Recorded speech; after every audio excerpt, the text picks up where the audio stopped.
Olá pessoal, tudo bem? Olha, neste vídeo que eu vou postar agora é o seguinte, eu escrevi uma história, aí a menina, é só começar a gravar ela vem. Então é assim, eu escrevi uma história sobre uma professora, e essa professora, ela tem sofrido aí uns maus bocados, e ela utiliza uma estratégia para resolver esse problema, tá? É uma história fictícia, tá? Eu tô fazendo um curso de inteligência artificial, então eu gerei as imagens na inteligência artificial, acho que foi no Gemini. E aí, eu tô fazendo o teste. A história, ela é original, tá? Não é de nenhum lugar, é da minha cabeça mesmo. Eu sou a autora. E aí, eu vou colocar essa história aí e vamos ver se vocês gostam, tá bem? Beijo, até já. Eu sei que é uma profissão nobre a de professor, eu sei. Sempre posso até respirar essa mensagem, mas quem mais pode? Qualquer outra pessoa? Não acredito. Acho que não. Talvez só um outro nobre. Pois é, eu lecionei em uma escola situada na zona nobre de São Paulo. Lá eu era a que tinha menos recursos financeiros, quando comparava-me aos outros professores e também aos alunos.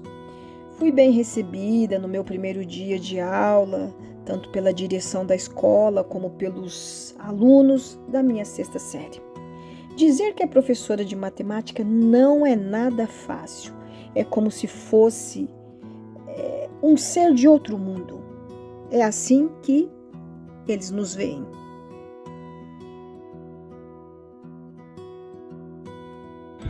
A primeira semana correu muito bem. Parecia que eu estava num paraíso. Os adolescentes da minha sala não falavam muito enquanto eu explicava a matéria.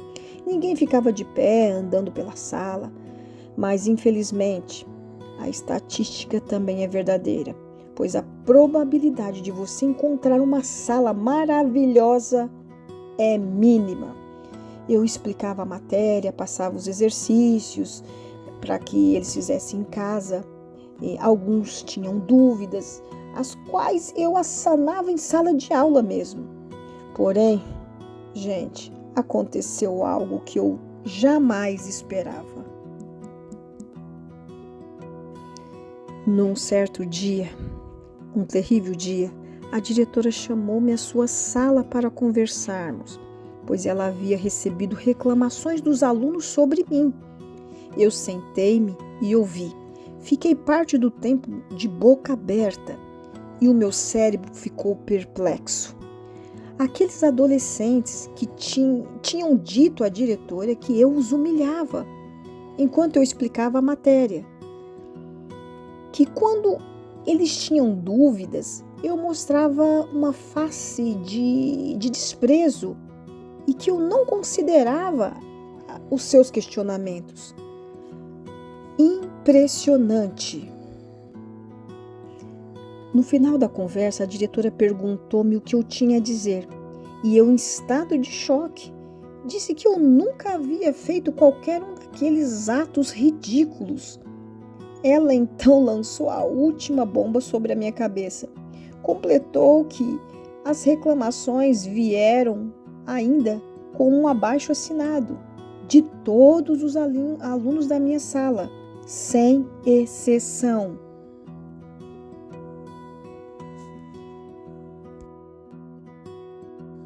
Quando eu saí da sala da diretora, eu fiz-lhe uma última pergunta.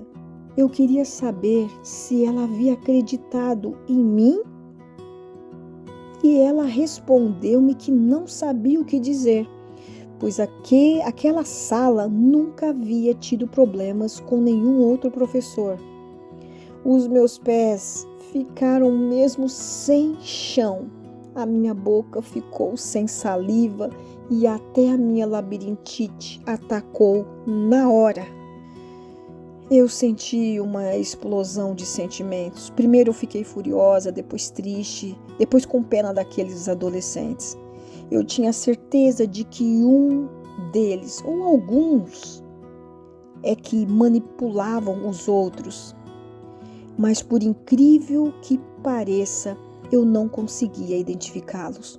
Eu propus à diretora que falassem com eles na minha presença, e ela disse-me que isso não era permitido, pois os alunos não podiam sentir-se coagidos, pois eram apenas adolescentes e que eu poderia marcar essa tal conversa, mas com os pais dos alunos.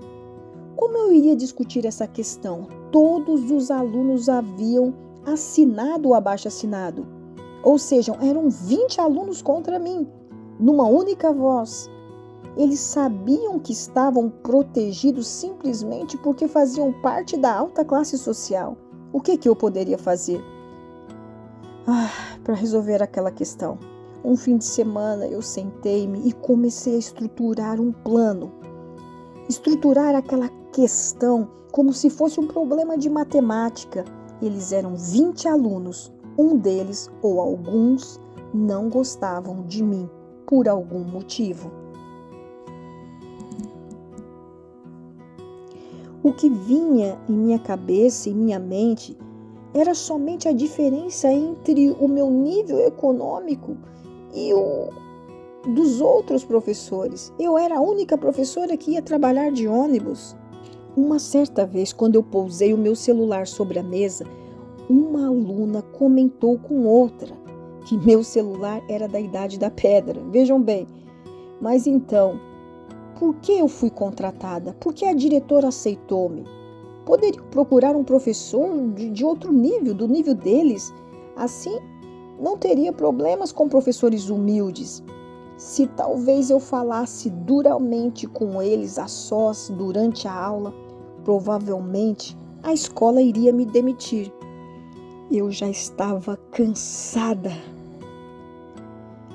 E daquele jeito, daquela forma, não poderia continuar. Numa noite em que dormi muito mal pensando neste problema, eu me lembrei do ditado: a união faz a força. Eu teria que anular a força deles, tinha que fragmentar aqueles 20 adolescentes e enfrentá-los um a um. Eles precisavam saber quem eu era e que eu somente queria ensiná-los matemática. Mas percebi que eles precisavam de aprender muito mais. Precisavam aprender a serem verdadeiros. Pois bem, na segunda-feira eu pedi para que eles fizessem um trabalho abordando o papel da matemática, dos números em suas vidas. Comuniquei a eles que iria fazer a correção dos trabalhos individualmente. Depois de 10 dias eu começaria a corrigir o tal trabalho. Perguntei quem gostaria de ser o primeiro. Acreditem, ninguém se manifestou. Naquele momento eu senti que eles estavam com receio, pois teriam que sentar-se sozinhos ao meu lado. E eu olharia dentro dos olhos de cada um. A primeira aluna sentou-se ao meu lado e então eu primeiro sorri e disse-lhe que havia gostado da capa do trabalho dela. E com certeza o conteúdo também seria excelente. A adolescente apenas parecia estar incomodada, pois estava sozinha à minha frente. Acreditem, a aluna havia escrito que a matemática deveria ser muito considerada entre os casais, pois um número grande de filhos trariam prejuízos e pobreza, além de brigas entre os irmãos. Ela era filha única e adorava esse fato. Tudo era para ela. Não precisava dividir nada com ninguém. Eu tinha que quebrar aquele gelo. Então eu iniciei uma conversa falando um pouco sobre minha vida, a vida dos meus irmãos, pois éramos em 7. A nossa casa era só brincadeiras, muitas risadas, apesar da dificuldade financeira, claro. Quando eu disse isso, aquela aluna me encarou e simplesmente não piscava. Enquanto eu narrei uma das peripécias que acontecia lá na nossa casa, no tempo da minha infância. E ela, encantada, eu já estava com os olhos a brilhar, confesso. e ela de repente me perguntou qual era a brincadeira preferida lá em sua casa. E eu lhe respondi que era uma brincadeira muito simples, guerra de travesseiros antes de dormir. Ela sorriu muito à vontade e disse-me que devia ser divertido, se não fosse as dificuldades financeiras. Ai, ai, e ainda ela disse assim, será que faltava dinheiro para que cada um dos seus irmãos tivesse o seu próprio travesseiro? Imagine o comentário daquela aluna. Mas ela estava com os olhos a brilhar. A estratégia era a seguinte: eu corrigia cada trabalho individualmente e na conversa eu queria olhar dentro dos olhos de cada um. E eu queria muito que aqueles adolescentes que haviam me apunhalado pelas costas soubessem que eu era um ser humano e só queria o bem de todos eles. Eu corrigia 2 trabalhos por dia. Tardei 10 dias para terminar. Ouvi deles palavras que nunca pensaria ouvir. Um deles gostaria que os números de fazendas fossem multiplicados na vida dos seus pais. Veja bem, pois eles eram divorciados e viviam brigando por causa de umas poucas fazendas. E segundo aquele aluno, se eles tivessem mais fazendas, talvez eles teriam paz em casa. A estratégia parecia dar certo. Eles foram me conhecendo melhor e eu também a eles.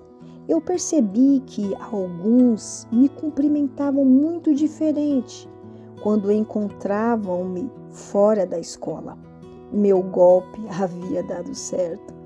Eu me sentia como uma aranha que lançavam uma potente teia e eles eram mosquitos que se debatiam na minha teia, a qual eu lançava quando nós conversávamos. A cumplicidade e a troca de informações sobre as nossas vidas foi a melhor estratégia que encontrei. Eles não eram meus amigos íntimos, claro, mas eram alunos que eu tinha agora um afeto maior. E eu era para eles agora uma professora que sabia um pouquinho das suas vidas e dos seus sonhos. Esta proximidade parecia desarmá-los. Que bom! Após aquele milagroso trabalho, a qual eu falava com cada um deles enquanto corrigia, nunca mais recebi o convite da diretora para falar sobre reclamações. Eu aplicava um trabalho daquele em cada mês. E cada dia eles se afeiçoavam mais a mim. Uma aluna um dia disse-me, sem que eu perguntasse nada, que ela sempre assinou os abaixo-assinados contrariada. Eu disse a ela que estava tudo bem. Pois é, eu nunca perguntei o porquê eles fizeram aquilo. E também não pude identificar quais daqueles adolescentes eram os líderes daquela revolta inicial contra mim. Pois é. Pessoal, ainda bem que foi assim.